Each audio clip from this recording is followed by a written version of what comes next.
Does the law of the land extend over the water as well? Our next guest lost his floating home because his hometown wanted to reclaim its waterfront. Well, now he's taken his case all the way to the U.S. Supreme Court, and the ruling could have a major impact all across the country. Former floating homeowner Fane Lozman is my guest this morning. Good morning to you, sir. Good morning. All right, so explain for us in simple terms what this argument is all about. Basically, a floating home is just a house that floats. It's built to building code. They pay property taxes. They have homestead exemptions, and they should come under state landlord-tenant law versus a houseboat that's a type of vessel that has propulsion, is used to drive around. All right, so let's take a look at a picture of yours because it no longer exists, correct? That's correct. What happened? The city evicted me in state court saying I had a dangerous dachshund. I won the state court eviction. They then went to federal court and said I had a vessel. A federal judge arrested my home, towed it to Miami, and 10 months later he ordered it sold at the U.S. Marshal auction. The city purchased my home and destroyed it at taxpayers' expense. And you believe that this was payback? Why?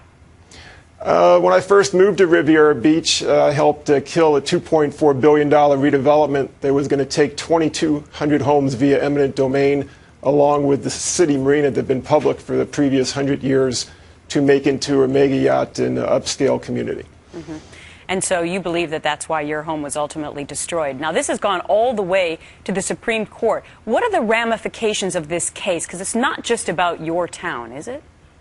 Oh, certainly not. The ramifications is, should floating structures that include riverboat casinos, other floating homes, floating restaurants, floating hotels, they have some floating power plants, certain types of oil rigs and stuff like that, should they come under state jurisdiction or should they come under federal jurisdiction? Mm-hmm. And our argument is those should come under state jurisdiction. Right, and okay, so it's a state versus a federal issue.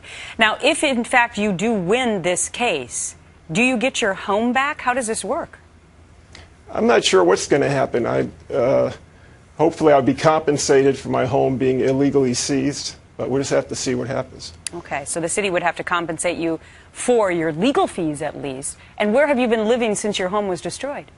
I've been living down in Miami. Okay. Very interesting case. We've talked a lot about eminent domain on this show. This is yet another example of that. Fane Lozman, let us know what the Supreme Court says. I sure will. Thank you very much. And we reached out to Riviera Beach, Florida officials and have not yet heard back.